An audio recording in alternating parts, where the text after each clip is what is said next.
Hi everyone, as part of Blick Rothenberg's purpose to support the community that we work in, we recently made a small but very important change to how we source our own coffee in our machines at work. I'm here today with Cemal Ezel, founder of Change Please Coffee, who's going to talk us through this very important project. Cemal, thank you so much for joining us this morning over a cup of coffee. Let's start with what is Change Please and the very unique purpose of Change Please as well. Thank you, Nimesh. Yeah, we are a not-for-profit social enterprise that uses coffee to tackle homelessness. So we find people who are homeless and rough sleeping, and we give them an opportunity to lift themselves out of homelessness through jobs and employment.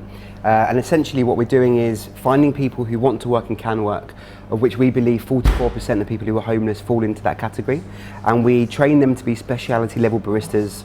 We then train them to work in our locations, and then within 10 days we offer all of our staff housing. So that means within 10 days they're not homeless anymore. And then over a period of 6 months, we're then supporting that individual to then exit our program, to then work in the open coffee market. And that would include us providing things like therapy support, bank accounts, access to CV writing, workshops, looking at their legal situation. So all of those barriers that they might find re-entering the workplace, we really work with them on to help them exit and re-enter society. Amazing purpose to try and tackle the massive challenge of homelessness, but what inspired you around coffee? Why coffee? Because that's quite a niche area. Absolutely, and coffee is one of those connectors of people. It's a place that people habitually go to on a daily basis. It's a very deep level of sense of community that you might have within a coffee shop, but also it's a low barrier to entry from a skills perspective for somebody to prove that they're ready for employment by them turning up at 7 in the morning, by them learning a skill, doing latte art, dialing in coffee and tuning in the flavour profile. All of those elements can prove to our onward employers that that person is ready for employment and that they've ticked all the boxes that we're essentially looking for to prove that that person's kind of ready to enter the workplace. Hugely accessible as well, the concept of coffee. I think, as you say, everyone can really relate to it. But what's the journey been as well for Change Please, from concept around what is a simple thing, coffee, to where you are now, and obviously this overarching purpose around hopelessness? Just tell us a bit about the journey. Yeah, and I think that you start a social enterprise from an emotional connection to want to make a change, but the biggest challenge is, you're still competing with the big, in our case, coffee brands. You have to make sure you're commercially viable, your business is profitable, or we're generating a surplus, which then allows us to help more people. Otherwise, you're putting the lives of people we're supporting at risk, by them, putting all their hopes and emotions into joining us as an organisation, and then essentially we'd be letting them down. So first and foremost, we have to make sure that we're financially resilient and we're underpinned by a good customer base, and then that allows us to then support people moving forward. So it's been a difficult journey, because you want to support people and make their life a difference to their life, but then also have to make sure we have financial resilience in underpinning our organisation. And just talk us through some of the challenges that you must have faced on this journey. Say such a big challenge that you're trying to tackle, and something that's been around for so many years and generations as well, but surely there's been some bumps along the way. Yeah, I mean, first and foremost, from a social enterprise perspective, customers might perceive that there might be a compromise in the quality of a product, because you can't do all things. There's already so many coffee companies that are saying that they've got amazing coffee and they source from wonderful farmers, and they don't speak about homelessness, where we have to speak about that side of it as well as speaking about homelessness as well. So when we've spoken to a lot of our senior clients, one of the first things they say to us is, but does the coffee taste good? It's an amazing cause, but does the coffee taste good? Or actually the surprise when they've tasted the coffee to say, oh, actually it does taste great, it's really good. And that isn't where we want to be. So that kind of preconception around the quality or the price, we're always overcoming. And now we're at a point where we're cost neutral, if not cheaper than our competitors, because we've grown to a scale. But we have to make sure that when we first started, we were focusing on the impact side of what we do. So homelessness was very much at the center of our messaging. Now we focus on the price, the quality, the convenience of purchasing our product, and we make sure that the social impact and the environmental impact of our product is the bonus. And that way we have the competitive advantage against our competitors, because we're not just competing with the like for likes, but we're giving the extra social environmental bonus. You've touched on a couple of things that we, Blick Rothenberg, thought about when we were looking at changing suppliers as well. And we went through a proper process to think about how we're going to select our coffee supplier. Obviously the connection that we've got, oil the wheel slightly, but for our people at Blick Rothenberg, for a bunch of accountants who just love drinking coffee, maybe keeping them awake during the day, just tell us a little bit about why the coffee's unique, the provenance, the taste, where you're getting it from as well. Absolutely, yeah. So we work directly with farmers at origin, making sure that their livelihoods, the way that they're farming, their standards, their production capacity is all in line with other kind of best practices that we see around the world at origin, but also making sure that farmers are paid fairly. Now you look at fair trade, which is fantastic historically. The challenge with fair trade is it's still sometimes below the production cost, depending on how the commodity price goes up and down. So what we tend to do is pay farmers based on the taste and the quality of the product. So they can farm based on the terroir that they have, or the standards which we feel are going to create the best yield for their product. So really focusing on that origin partnership is so important because it increases the yield and develops the relationship, but also all the way to how our coffee gets into the cup, from the farmers that the shipping companies that we work with, to the people that we employ. The cups that we use are all made from plant-based materials as opposed to plastic. All of that supply chain needs to be in line with our environmental and social sustainability standards. And then the coffee itself comes from a range of farms. So we work with farms in Peru, and a farm that supports women who are victims of domestic abuse, another one in Tanzania that supports landmine victims. And so really making sure that the impact we're happening on the ground locally is important, and it's supporting people, but also at the farm and at origin we're focusing on the quality and the taste of the product, but then also making sure the livelihood of the farmers that are growing the product is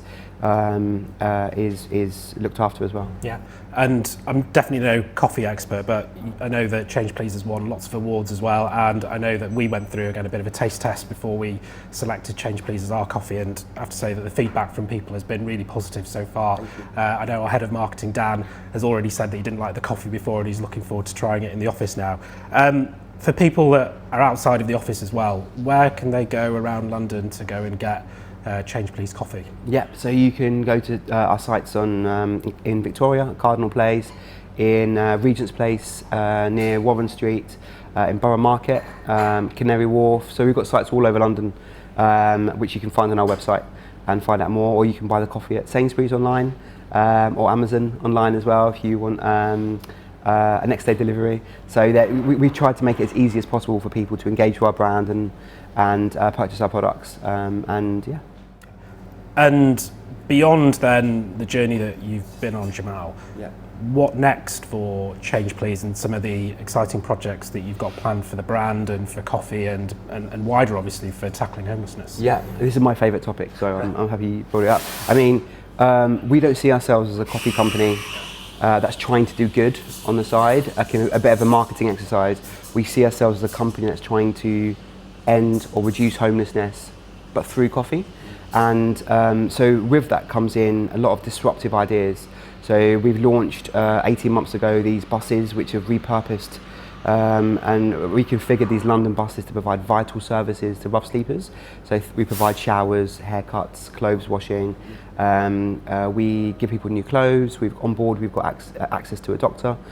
In 2020, 976 people died on the streets who were homeless, and last year that went up to 1,200 people.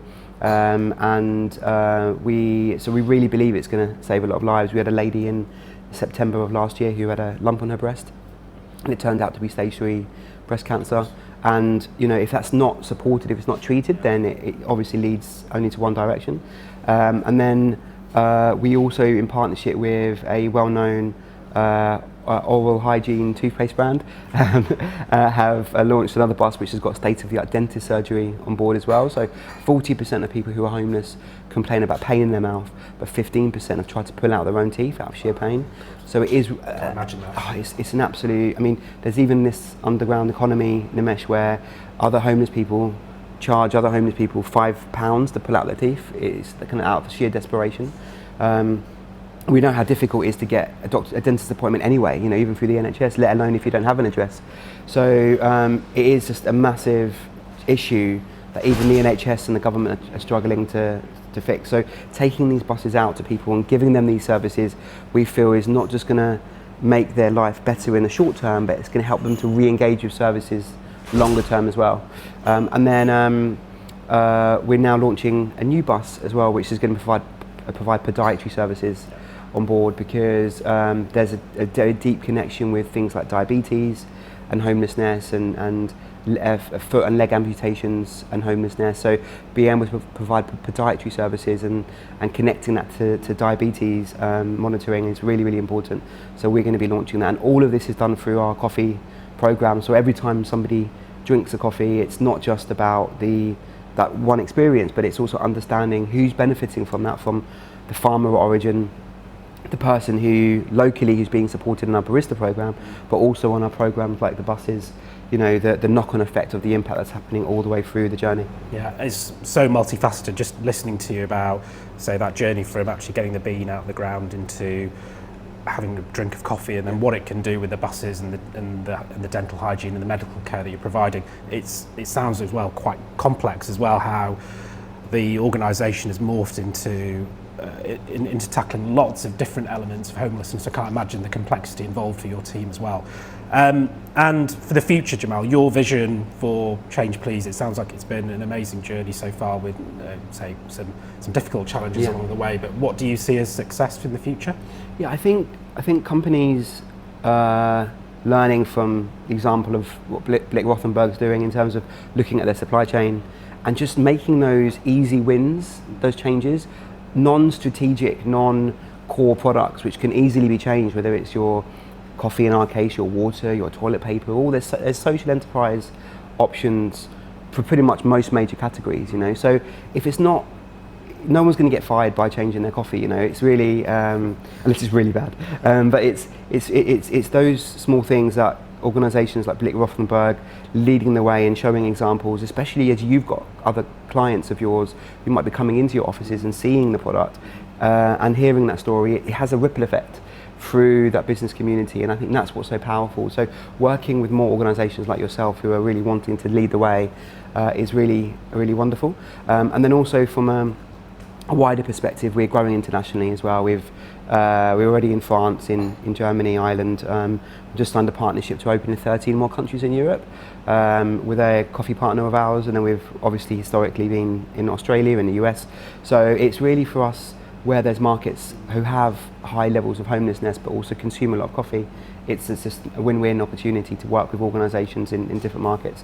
So that's really exciting. And a personal project of mine is that I get one crazy idea from our board every kind of couple of years, and the one that we're really hoping to launch later this year is a piece of tech for good app, which is changing the way that we interact with people who are homeless. Rather than just walking past, not knowing who that person is, we're launching an initiative where you're able to a homeless person will hold up a QR code, and by scanning it you can see the details of who that person is and their background, why they became homeless, and try to rehumanize that person and help them to be understood, rather than it's making it, at the moment it's very easy for those typical labels of homelessness to be being a drug addict, having mental health issues, to be put on that person.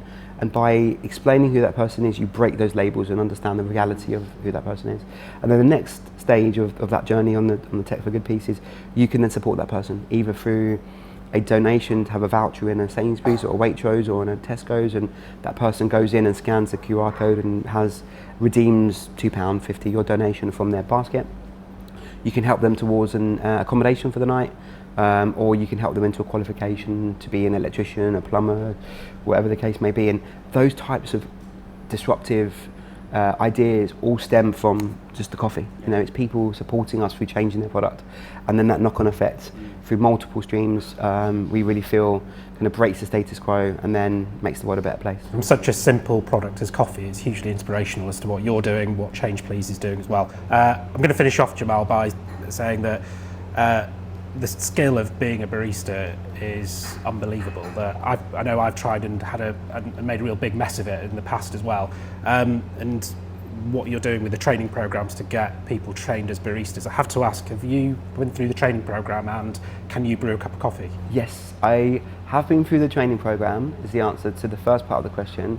I can brew a passable cup of coffee, but I can't brew one as good as our trainees. So, yeah, so even after 6.5 years, and we actually had a quite a famous politician actually who came and launched one of our new sites at Borough Market about 4 or 5 years ago, and it was hilarious. One of the coffee machine itself wasn't actually working, but we had like, you know, the UK press all watching, and he was faking pouring in cold milk into a cup. So a politician faking things. Wow.